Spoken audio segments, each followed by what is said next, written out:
The debate around multiculturalism in Australia is a hot issue.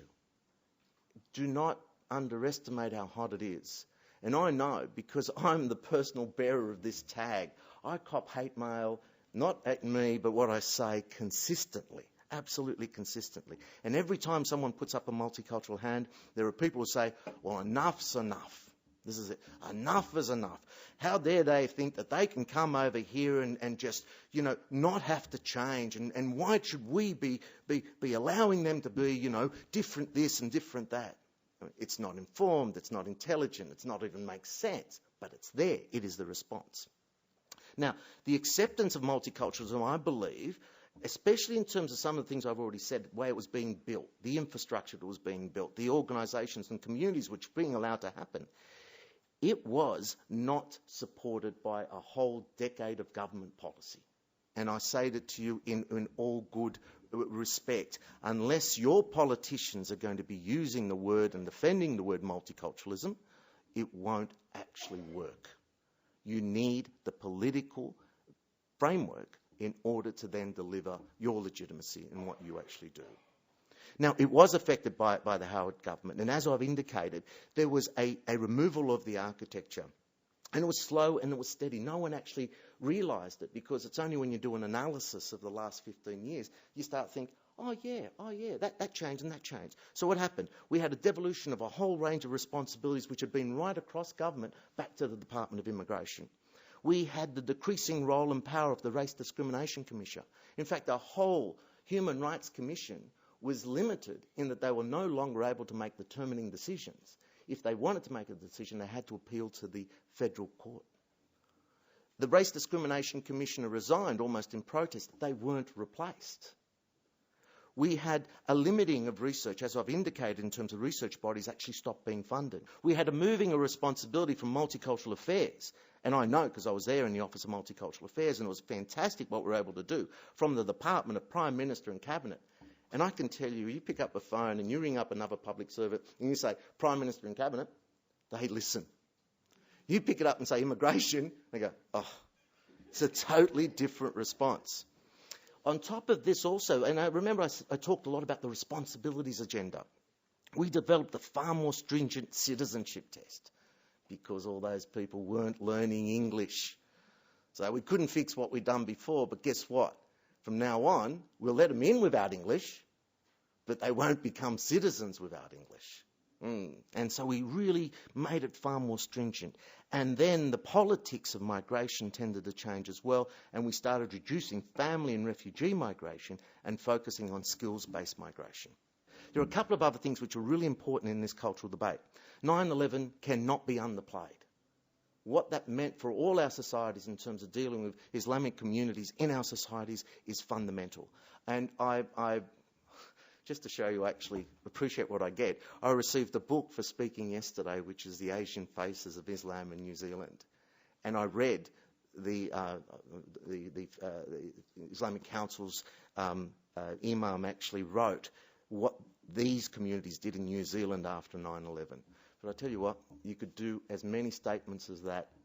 You could do it, loudly. You could do it ongoingly. It's not necessarily going to be effective because you actually need the politicians to reinforce it. You need the politicians not to use it for scaremongering or political benefit. That was 9/11. In 2005, we have the Cronulla Riots, and it was a watershed. Because for the opponents of the policy of multiculturalism, what this said was, this event wasn't because the whites hit the blacks or the Arabs or the Muslims. It was because those Muslims were just not knowing their place. They were coming to our beaches. They were being rude to our girls, our women, and they were just not knowing their place. They deserved it. And I say it in those pejorative terms because they are the terms that we're talking. We're not talking about community capacity, community this. We are talking fundamental hate stuff. For supporters, though, it was a wake-up call because we had to realise that tensions do exist, and you don't create these types of societal change without taking the mainstream community with you. And that has been our problem. For two reasons. One, I think there was an arrogance on the part of ethnic communities that this was about us. And if we needed things to work, we actually needed things to actually be inclusive of everyone. And at the same time, we had politicians who understood that they could use this to divide our communities.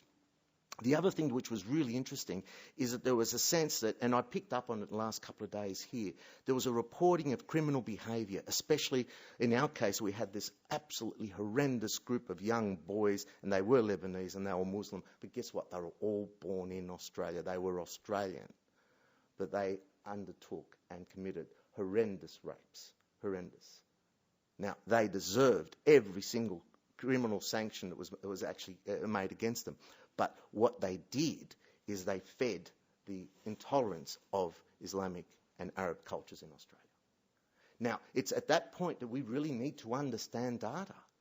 Because if we start seeing these issues of criminality, people say, that group is criminal. And I'm going, well, you cannot say that, because unless you can tell me how many of those people are actually in the community and what the proportion of community who commit that crime is and what is a relative comparative proportion of that community, you cannot say one community is more criminal than another, because criminality is not innate in cultures.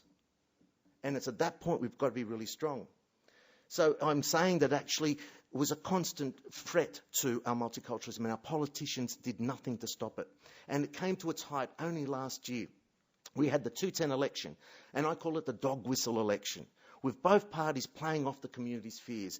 For the Liberal opposition, they said, stop the boats. We will stop the boats. And this is about asylum seekers. Just to put it in context, asylum seeker people who come to Australia, they number about 1,000 to 2,000 per year.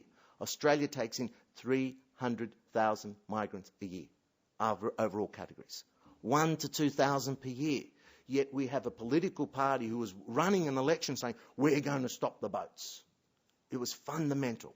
On the other side, did Labor take the high ground? No. They kept on talking about, we understand community concerns and we will argue for a small Australia. And she said in that, well, a small Australia. And I think, well, that's really interesting. What does a small Australia mean? It's saying that we don't want more migrants. We're big enough. We're already doing enough damage to our environment. They're coming in and taking our jobs. They're coming in and not working. I don't know how you work them both, but anyway, they do. They do this, and they come in and they live 10,000 people to a home, but then they're buying all the top properties, and that's the level of the debate. It's not informed. It's not evidence-driven. It's rubbish. And what's really interesting right now is the Europeans call the tune. So Angela Merkel says multiculturalism in Germany has failed. David Cameron criticises the state multiculturalism. He calls it state multiculturalism. That's a multicultural policy. It sounds almost communistic. State multiculturalism as the cause of radicalisation and terrorism. Nicolas Sarkozy moves to ban the burqa. They do that. And all the opponents of multiculturalism come out of the woodwork. See, they say it's failed. Why are you still maintaining it here? Why do you even want it here? And we followed suit because our shock jocks, our conservative commentators all said, well, really, if it's not working over there, why do we even want it here? And what's interesting here is the political left, they'd also had an uneasy relationship with this. And they didn't like the word either, multiculturalism. They wanted to talk about cosmopolitanism. And finally, Prime Minister Gillard in 2010, she announces a new ministry, and she takes away the title of Multicultural Affairs, not from a ministry, from a parliamentary secretary. This is the final critical point for ethnic communities. They argued that it was about, we didn't think about it. It's not we did it on purpose. But to me, the not thinking about it was probably more worrying than if it had been ideological. The fact that we weren't even making or causing a reaction to happen. And there was a need for critical action to reclaim, and it was honestly a time for renewed role for it, and it had to be ours. It changed in February. We had a minister talk about not why we need a multicultural policy. He talked about the genius of multiculturalism, and he clearly positioned it in terms of the European environment. What it does, it resets policy principles. It's a lot of words, but it's about cultural maintenance, the right to maintain your culture. It's about social justice, the right to actually be able to benefit from what the community has on your behalf. It also is about saying that migrants aren't just a cost, they are also a benefit. And it's also about saying if we need to live harmoniously, we need to create the rules of the game, anti-racism, understanding and acceptance.